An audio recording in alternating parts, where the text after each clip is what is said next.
morning, viewers at home. Welcome to the program, Superdawn. I am Vera, will support with you on this edition of the program. Now, I'm Blessed, the one who says good morning and welcome to the edition of Superdawn. Good morning, Vera. Good morning to you. Looking all fresh and fly as usual. Wow, it's God. Thank God. Thank God it's Monday. Yes, it is. And I need, before we continue this edition of the program, we need to talk about what happened on the weekend, over the weekend. Certainly. And we want to talk about the World Cup. We participated in. Yeah, Nigeria played on Saturday against Croatia. Did you watch the match? I didn't watch the match, but I was more specific about the analysis. And I actually didn't watch the match because I permit me to say, viewers, that I just have this feeling that we didn't prepare enough for this Maybe World because Cup. of the friendlies, you carried it into the match properly. Yeah. But I watched that match, and I must say here that loads of Nigerians were disappointed. I didn't want to watch it alone. I wanted to, go somewhere where you have guys, you have people. I was shocked at what I saw where I went to around the corner of my house, where you saw mothers took their sons and the boys were just there. And you saw other people, the excitement of, even before the beginning of the match, we were seated. The excitement that Nigeria was going to play, continued. And I sat and started. At first was the tenacity. The guys started with, we were in charge, say the 10 minutes into the match, about 50 minutes. I thought, wow, that was an opportunity for Nigeria. I saw loads of opportunities, though we're playing with Croatia, but we were showing, they showed this aggressiveness in their play. But something happened, and I keep asking, and I'm going to ask Prince Will when it comes to sports segment this morning. What happened where I saw Mikel on the 10th position, where he was wearing number 10. I thought that, hey, that wasn't too good. I don't know. But something was just wrong about the selection of that game on Saturday. The selection to me was wrong. And I keep asking several times, even when the match continued, that, are we serious? What happened?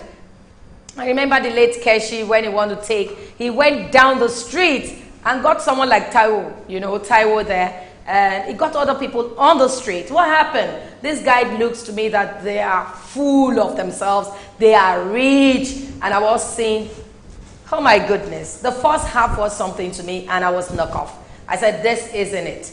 And you saw where pressure came on Moses, and that was the man for me. The pressure was just too much, and it was falling too much. I said, what was he looking for? Why the fall at every spark? And they were just on him. Nobody to compliment the strike. Nobody was there. He was just a man of his own there at the pitch. I didn't like that. And I think this coach should look at what happened over the weekend and change his selection. I don't know what happened. And finally, the second half, he brought in Musa. And that, again, changed a bit. I didn't see I didn't see the hard work of Mikel, if you ask me. Must he be at the World Cup anyway? It looks to me he was already won out in that match. The match was so annoying because lots of opportunities came and we didn't get it. We saw how Balogun missed that goal there. We saw lots of things in the match. But I pray that the next one, we still have 2 more to go. So I pray the next one will come out right, and we won't have to get this angry. They must do something. And I pray that. We saw what happened when you looked at the Argentina match. We saw what happened in the Spain match. We saw Ronaldo performed. Ronaldo was just there. He knew it was. And he carried his team along. That was what I was expecting from Mikel. Carried the team along, cheer them up, give them courage while they were playing. Well, it's not sports segment this morning, but we must talk about it. The World Cup is very important. And I said, this morning we'll bring the World Cup to you. And if time permits, we're going to give the sports people more segment to talk about, more minutes to talk on their segment, talk more about the sport. I know Nigerians were not happy. We thought we were going to win that match. Someone called me and said, do you know I bet? I said, what? Why did you have to do that?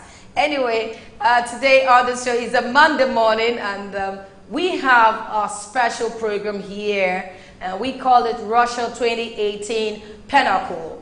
It's a special program. We're going to be analyzing the game each time they play. They are ready, and our sports teams are ready. I don't want you to miss out of the World Cup edition. It's a special program for the World Cup. Well, away from the World Cup, we want to look at challenges of nation building. It is very important that we begin to look at democracy, where he has brought us to. We started that last week, and we're running into this week again, looking at the challenges of nation building.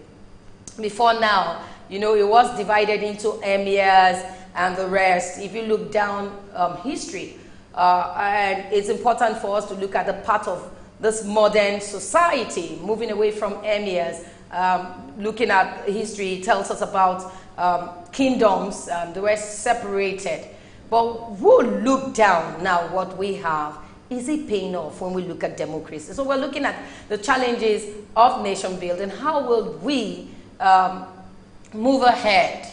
How are we going to move ahead where we're from right now? How are we going to enjoy dividends of democracy? What do we need to do? What are the challenges? What are the hiccups around?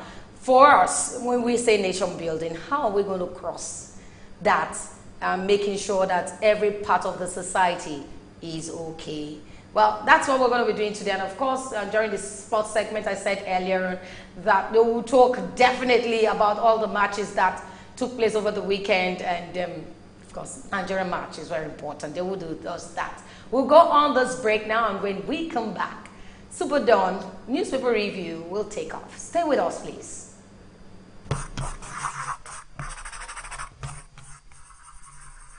Superdawn, your daily live current affairs program where topical issues that border on politics, economy, sport, and sizzling national issues are analyzed. Now holds every Monday to Friday, 8 a.m. to 10 a.m. on Superscreen television. Let your voice be heard. Join us.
These are tips to help stay strong and healthy.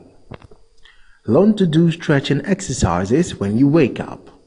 It boosts circulation and digestion and eases back pain.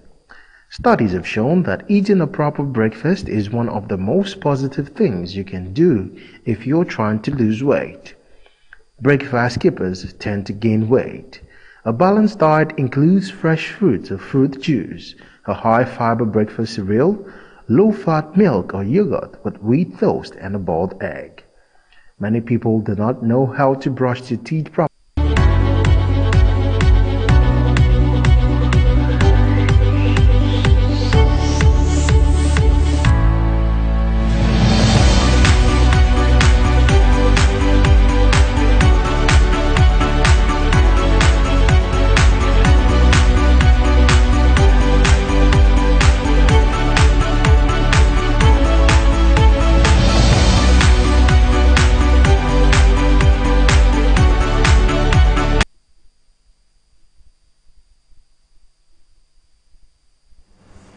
Welcome back. It's the newspaper review segment, and we want to start from the Vanguard this morning.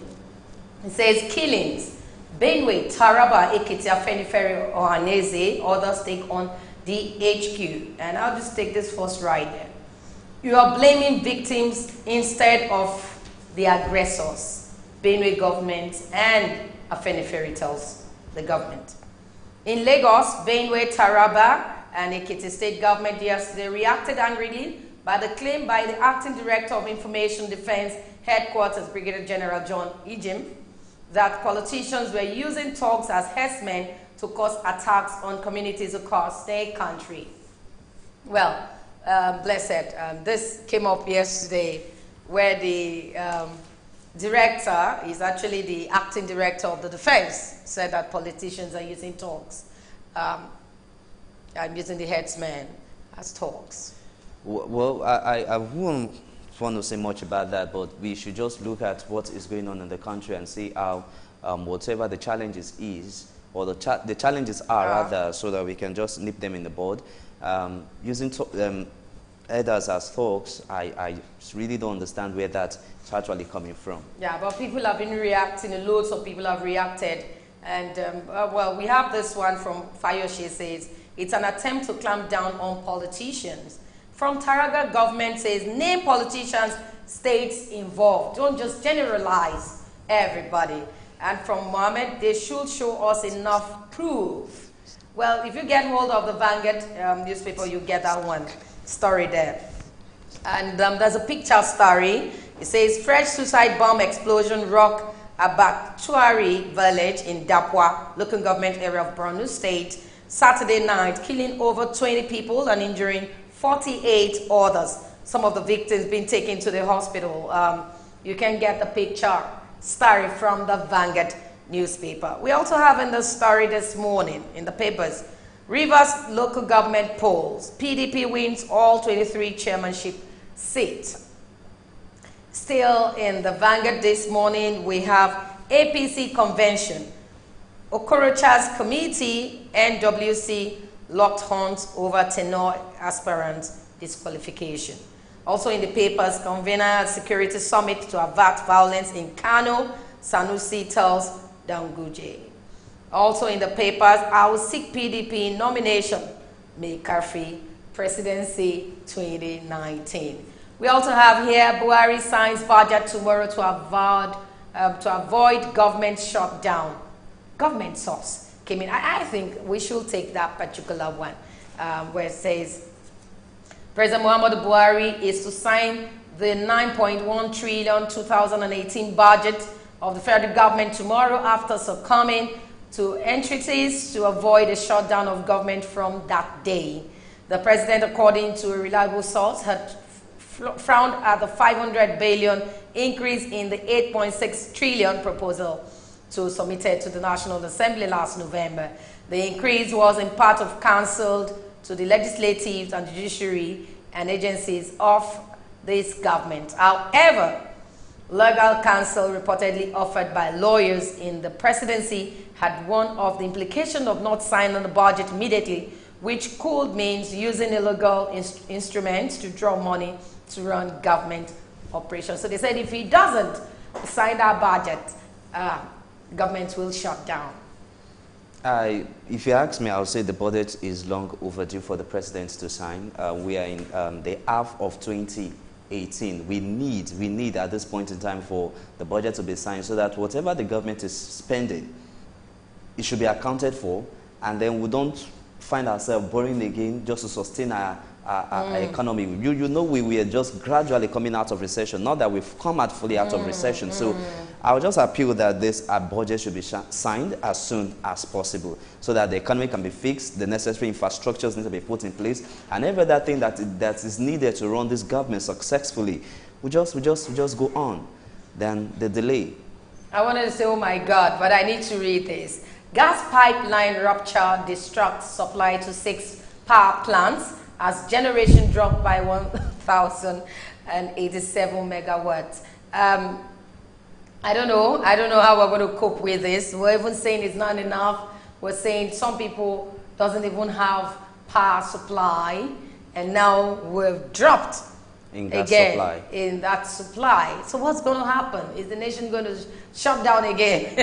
We actually do not anticipate that. So whatever the Honorable Minister for Power Works and Housing can do to ensure that that aspect has to be taken care of, he should please do such so that Nigerians don't go blackout. Because if we go blackout in this time of the World Cup, I don't think Nigerians will want to take that. It won't be funny. It won't be funny at all. So, all right, I'm starting off with the Daily Trust newspaper this morning. So much stories on the front page. I start with the convention. APC appeal committee submit reports today. Page 13 of the Daily Trust have that story. Olubadan suspends masquerade dance for Ibadan High Chiefs. And page 6 has that story. And also, scores killed in Borno attacks. Navy seized, 250 million illegally refined diesel, arrest 8. On the bottom strips of the Daily Trust newspaper this morning, NJC seeks Supreme Court ruling on disciplinary powers. That's page 3 on the Daily Trust newspaper this morning. People will praise Buhari after his term in office. And that's coming from the Archbishop. Page 8 has that story. And McAfee, I will vie for PDP presidential ticket. And that's on page 13 of the Daily Trust newspaper. But quickly, I'll take this story that talk about the death that happened in Borno State. Many people have been killed and several others injured following an explosion on the outskirts of Damboa, town of Damboa local government area of Borno State. It was gathered that unsuspecting female suicide bombers approached Damboa, Shihuri, and Bachari and detonated the explosives trapped in our bodies, forcing the locals to scamper for safety. And this is part of the insecurity issues we've been talking about in the country. Yeah, we're looking at security tomorrow, so we're going to look deep into that, you know, as a part of this topic we're going to be treating tomorrow. Right now, we thought the insurgents had gone sleeping. We didn't know that they are still much around and they are terrorizing communities. I feel this is another strategy of them to achieve their aim, and we just want to say here that our security agencies should just step up their game to ensure that this area, especially Borno State, Maiduguri, Benue State, and the likes, are being safeguarded.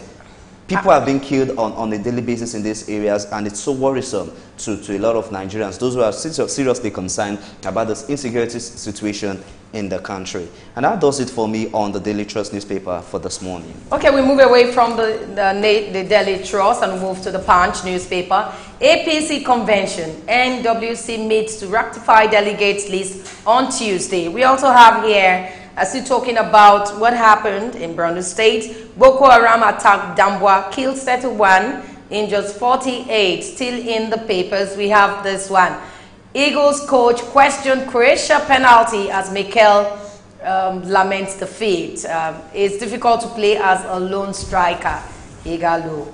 We have here Olubadan bars masqueraders from visiting Ibadan Kings. We also have here in the papers, INEC registering foreigners to vote in 2019. Southern Middle Belt leaders. Domestic airlines replacing expatriate pilots with Nigerians. We have SARS operatives threatening to drink my blood. HR manager. And finally, from this paper, we take this one, and it says, Senator falls Babacha Lawal's bias probe claims.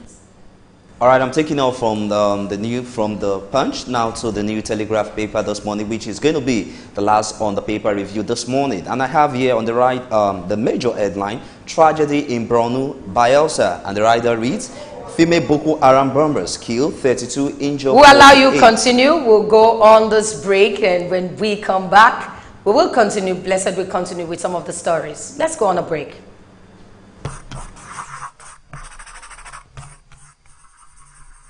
Superdawn, your daily live current affairs program where topical issues that border on politics, economy, sport, and sizzling national issues are analyzed, now holds every Monday to Friday, 8 a.m. to 10 a.m. on Superscreen television. Let your voice be heard. Join us.